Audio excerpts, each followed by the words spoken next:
नमस्कार दोस्तों, स्वागत आप सभी का आज के मुख्य समाचार के इस वीडियो में। जी हां दोस्तों, पूरे देश में लॉकडाउन का समय चल रहा है। ऐसे में मोदी सरकार की तरफ से बड़ी और महत्वपूर्ण खबर अपडेट निकल कर आ रही है, जिसकी सटीक जानकारी हम आपको इस वीडियो में देंगे। बस आप इस वीडियो के साथ जो है अंत तक बने रहिएगा। सबसे पहले चीनी बीमारी से संक्रमितों का आंकड़ा देख लेते हैं। देश में चीनी बीमारी से बुरा हाल है दोस्तों। अगर पिछले 24 घंटों की बात करें तो पिछले 24 घंटों में 9,887 नए मामले सामने आए और 294 लोगों की मौत हुई है। इसी के साथ ही देश में कुल संख्या बढ़कर 2,36,657 हो चुकी है, जिसमें से 1,15,942 सक्रिय मामले हैं, जबकि 1,14,073 लोग ठीक हो चुके हैं। जी हां दोस्तों, जैसे जैसे ये खबर हम आपको बता रहे हैं, आंकड़ों की संख्या और भी बढ़ती जा रही है। इसी के साथ ही दोस्तों, आज की इन खबरों में आप देखेंगे कि 8 जून से धार्मिक स्थल, रेस्तरां और मॉल खुलने जा रहे हैं। नए नियम होंगे लागू। जी हां दोस्तों, 8 जून से कौन कौन से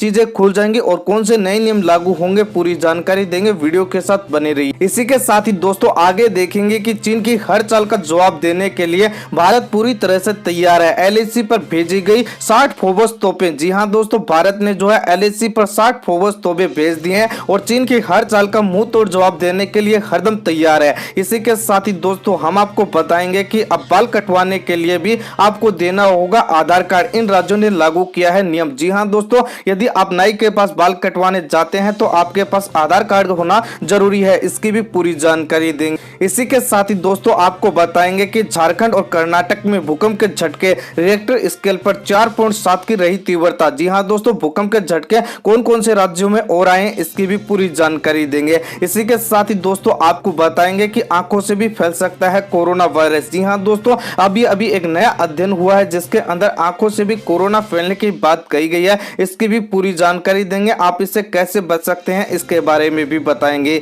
इसी के साथ ही दोस्तों, आपको बताएंगे कि महामारी की वजह से मोदी सरकार का बड़ा फैसला है। मार्च 2021 तक नहीं शुरू होगी कोई भी नई स्कीम। जी हां दोस्तों, मोदी सरकार ने जो है बड़ा फैसला लिया है। अब मोदी सरकार की तरफ से कोई भी नई स्कीम शुरू नहीं होगी। इसकी भी पूरी जानकारी देंगे, सरकार ने यह फैसला क्यों लिया है। इसी के साथ ही आपको बताएंगे कि मरकज में आए विदेशी जमातियों के भारत आने पर आजीवन प्रतिबंध है। साथ के खिलाफ जांच तेज हो चुकी है। जी हां दोस्तों, जमातियों पर भारत सरकार ने जो है आजीवन प्रतिबंध लगा दिया है। इसकी भी पूरी जानकारी देंगे। इसी के साथ ही दोस्तों, आपको बताएंगे कि एक दिन में 100 एसएमएस भेजने की लिमिट खत्म हुई है। ट्राई ने लिया है बड़ा फैसला। जी हां दोस्तों, एक दिन में हम जो 100 मैसेज भेज सकते थे, अब उसके लिमिट को खत्म कर दिया है। इसकी भी पूरी जानकारी देंगे कि अब आप कितने मैसेज एक दिन में भेज सकते। लेकिन दोस्तों, उससे पहले आपसे एक छोटी सी रिक्वेस्ट है। मुझे इस वीडियो को बनाने में बहुत मेहनत लगती है, तो इस मेहनत के लिए वीडियो पर दिल से एक लाइक जरूर कीजिएगा। साथ ही वीडियो को ज्यादा से ज्यादा शेयर भी कीजिएगा। तो चलिए दोस्तों, फटाफट से एक एक करके सभी बड़ी खबरों के बारे में जान लेते हैं। तो दोस्तों, आज की पहली बड़ी खबर अपडेट निकल कर आ रही है कि 8 जून से धार्मिक स्थल, रेस्तरां और मॉल खुलेंगे। जानिए क्या है नए नियम। जी हाँ दोस्तों, आपको बता दें कि भारत में कोरोना वायरस के संक्रमण के मामले तेजी से बढ़ते जा रहे हैं, लेकिन लॉकडाउन में ढील भी बढ़ाई जा रही है। जी हाँ दोस्तों, केंद्रीय स्वास्थ्य मंत्रालय ने गुरुवार को दिशा निर्देश जारी कर कंटेनमेंट जोन को छोड़कर बाकी जगहों के होटल, शॉपिंग मॉल, रेस्तरां और धार्मिक स्थलों को सोमवार यानी कि 8 जून से खोलने की अनुमति दे दी है। स्वास्थ्य मंत्रालय के अनुसार इन जगहों पर 6 फीट की दूरी, चेहरे पर मास्क, सैनिटाइजेशन और थर्मल स्कैनिंग को अनिवार्य कर दिया गया है। इसी के साथ ही होटल और रेस्तरां मालिकों को आगंतुकों की पूरी जानकारी रखनी होगी, जैसे कि पहचान पत्र, मोबाइल नंबर, विदेश यात्रा और बीमारी का ब्यौरा। इन जगहों पर सिर्फ बिना लक्षण वाले लोगों को ही आने की अनुमति होगी। होटल और रेस्तरां और शॉपिंग मॉल में तथा 24 से 30 डिग्री तक ही एसी को चलाने की अनुमति होगी। जितना संभव हो सके ताजी हवा रखनी होगी। इसी के साथ ही आपको बता दें कि धार्मिक स्थलों और मॉल में 65 साल के ऊपर के लोग और 10 साल से कम उम्र के बच्चे, साथ ही गर्भवती महिलाएं और बीमार व्यक्तियों को नहीं जाने की सलाह दी गई है। इसी के साथ ही यहाँ आने पर सबको सैनिटाइजर और साबुन से हाथ साफ करने होंगे। एक दूसरे से 6 फीट की दूरी बनाकर रखनी होगी। सार्वजनिक स्थलों पर कोई भी नहीं थूक सकता, इसके लिए जुर्माने का प्रावधान है। इसी के साथ ही धार्मिक स्थलों के प्रबंधक को प्रवेश द्वार नियमित अवधि पर सैनिटाइज करना होगा। यहाँ आने वालों को अपने जूते चप्पल गाड़ी में ही छोड़ने होंगे। साथ ही जिनके पास गाड़ी नहीं है उन्हें रखने की खुद ही व्यवस्था करनी होगी। मंदिर में प्रसाद नहीं मिलेगा। धार्मिक स्थलों में प्रवेश और निकासी के लिए अलग से इंतजाम करने का भी सुझाव दिया गया है।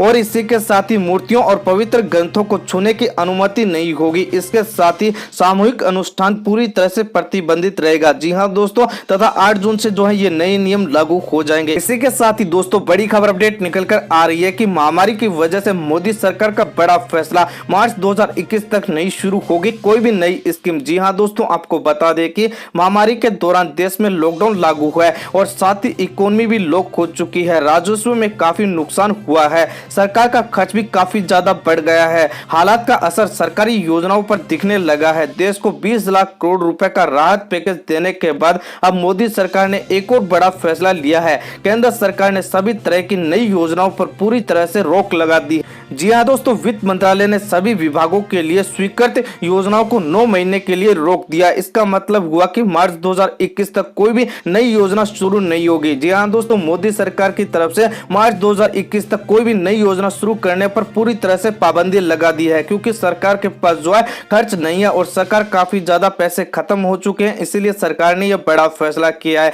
इसी के साथ ही दोस्तों बड़ी खबर अपडेट निकल कर आ रही है कि झारखंड और कर्नाटक में भूकंप के झटके रिएक्टर स्केल पर 4.7 की रही तीव्रता। जी हाँ दोस्तों, आपको बता दें कि कोरोना संकट के बीच ही देश के कुछ हिस्सों में भूकंप के झटके महसूस किए गए। सुबह के अंदर झारखंड के जमशेदपुर में भूकंप के झटके महसूस किए गए। राष्ट्रीय भूकंप विज्ञान केंद्र के मुताबिक सुबह करीब 6:55 पर आई इन भूकंप के झटकों की तीव्रता रिएक्टर स्केल पर 4.7 की रही। जमशेदपुर के साथ साथ कर्नाटक के हम्पी में भी भूकंप के झटके महसूस किए गए। सुबह 6:55 पर आए भूकंप की तीव्रता रिएक्टर स्केल पर 4.0 रही थी। झारखंड और कर्नाटक के कुछ हिस्सों में आए भूकंप के झटकों से किसी तरह के नुकसान की अभी तक कोई खबर नहीं मिली। हालांकि सुबह सुबह आए झटकों से डर के मारे लोग अपने अपने घरों से बाहर जरूर निकल गए थे। साथ ही लोगों के अंदर दहशत का माहौल भी देखा जा रहा है। इसी के साथ ही दोस्तों इस चैनल पर हम आपको देश और दुनिया की बड़ी खबरों की जानकारी सबसे पहले देते हैं। अगर आप भी देश और दुनिया की खबरों से अपडेट रहना चाहते हैं तो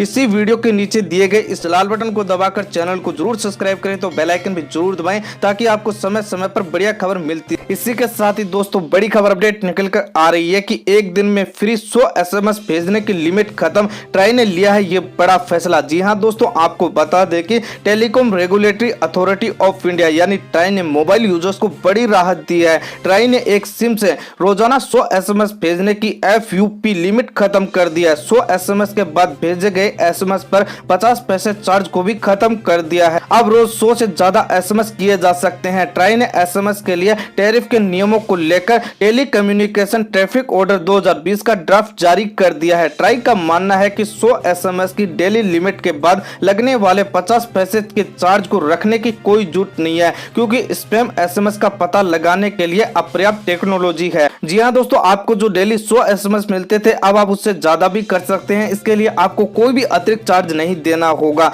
इसी के साथ ही दोस्तों बड़ी खबर अपडेट निकल कर आ रही है कि आंखों से भी फैल सकता है कोरोना वायरस। जी हाँ दोस्तों, आपको बता दें कि कोरोना वायरस आंखों के जरिए भी फैल सकता है। अभी तक विशेषज्ञों का मानना था कि मुंह और नाक के जरिए ही वायरस शरीर में प्रवेश करता है, इसीलिए लोगों को मास्क पहनने की सलाह दी जा रही। लेकिन अमेरिकी एकेडमी ऑफ ऑप्थेल्मोलॉजी का अध्ययन सामने आ चुका है, जिसे लेकर दिल्ली के नेत्र रोग विशेषज्ञों ने भी लोगों को सचेत रहने की अपील की है। जी हाँ दोस्तों, आपको बता दें कि आई7 क्लिनिक के निर्देशक डॉक्टर संजय चौधरी का कहना है कि यदि कोई संक्रमित व्यक्ति नजदीक होकर खांसता है या छींकता है तो कोरोना नाक मुंह के साथ ही आंखों के जरिए भी दूसरे व्यक्ति को बीमार कर सकता है। इसीलिए सभी लोगों को सावधान रहने की जरूरत है, साथ ही सोशल डिस्टेंसिंग का पालन करने की जरूरत है। इसी के साथ ही दोस्तों बड़ी खबर अपडेट निकल कर आ रही है कि अब बाल कटवाने के लिए देना होगा आधार कार्ड। इस राज्य ने लागू किया है नियम। जी हाँ दोस्तों, आपको बता दें कि अगर आप तमिलनाडु के निवासी हैं तो अब आपको सैलून में बाल कटवाने और ब्यूटी पार्लर में सर्विस लेने के लिए आधार नंबर की जरूरत पड़ेगी। हो सकता है कि आपके